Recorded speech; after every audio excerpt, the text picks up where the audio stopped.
கற்றது கைமண் அளவு கல்லாதது உலகளவு என்ற ஔவையாறு மாக்கிருக்கேனங்க. ஆண்ட்ரூஸ் டெக் தமிழ் நண்பர்கள் அனைவருக்கும் வணக்கம். இன்றைக்கி நீங்கள் பார்க்க போகிற வீடியோ கண்டிப்பாக உங்களுக்கு மிகவும் பயனுள்ளதாக இருக்கும். வீடியோ ஸ்கிப் பண்ணாமல் கடைசி வரை பாருங்கள்.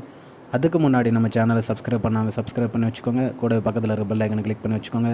வாங்க ஃப்ரெண்ட்ஸ், வீடியோக்குள்ளே போகலாம். நண்பர்களே, இந்த வீடியோவில் நம்ம எதை பற்றி பார்க்க போகிறோம் அப்படின்னா, பேசிக்காக வாட்ரு ஹீட்டரில் புது வாட்டர் ஹீட்டர் நீங்கள் ஃபிக்ஸ் பண்ணுவீங்க. ஃபிக்ஸ் பண்ண உடனேயே டேங்கில் வெடிக்கிற சவுண்டு, இந்த உப்பு வெடிக்கிற மாதிரி சவுண்டு கேட்கும். அது மேக்ஸிமம் எல்லா ஹீட்டருமே, புதுசாக இருக்கிற எல்லா ஹீட்டருமே கண்டிப்பாக கேட்கும். அது என்ன பிரச்சனை அப்படிங்கிறத இந்த வீடியோவில் பார்க்கலாம். இப்போது நீங்கள் புதுசாக ஒரு ஹீட்டர் வாங்கி இன்ஸ்டால் பண்ணுறீங்க. இன்ஸ்டால் பண்ணிட்டு ஒரு 1 or 2 days நீங்கள் யூஸ் பண்ணதுக்கப்புறம் உப்பு வெடிக்கிற மாதிரி சவுண்டு கேட்கும். உங்கள் ஹீட்டருக்குள்ளே சவுண்டு கேட்கும். அது ஒன்றும் பிரச்சனை கிடையாது, எல்லாமே நார்மல் தான். அது எதனால் அந்த சவுண்டு வருது அப்படின்னா, உங்கள் வாட்டர் ஹீட்டருக்கு உள்ள டேங்க் இருக்கும். அந்த டேங்குக்கு உள்ளே கோட்டிங் கொடுத்துருப்பாங்க. எதுக்காக அப்படின்னா, டேங்க் லீக் ஆகாமல் இருக்கிறதுக்காகவும், டேங்கோட வாழ்நாள் அதிகரிக்கிறதுக்காகவும் கோட்டிங் கொடுத்துருப்பாங்க. அது மட்டும் இல்லாமல் ஹீட்டிங் எலமெண்ட்லேயும் அந்த கோட்டிங் கொடுத்துருப்பாங்க.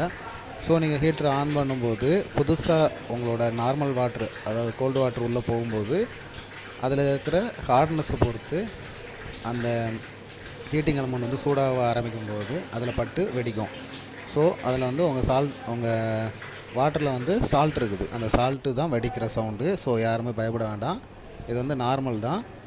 இது என்ன எப்போ சரியாகும் அப்படின்னா, நீங்கள் கொஞ்ச நாள் யூஸ் பண்ணீங்க, ரெகுலராக யூஸ் பண்ணிட்டே இருக்கிறீங்க அப்படின்னா, ஒரு 1 or 2 months ஒரு மாதம் இல்லை 2 மாதத்துக்குள்ளே இந்த சவுண்டு உங்களுக்கு அப்படி படிப்படியாக குறைஞ்சி அதுக்கப்புறம் சவுண்டு கேட்காது. இது புதுசாக நீங்கள் எந்த ஹீட்டர் இன்ஸ்டால் பண்ணாலும் இந்த ப்ராப்ளம் ஃபேஸ் பண்ணுவீங்க.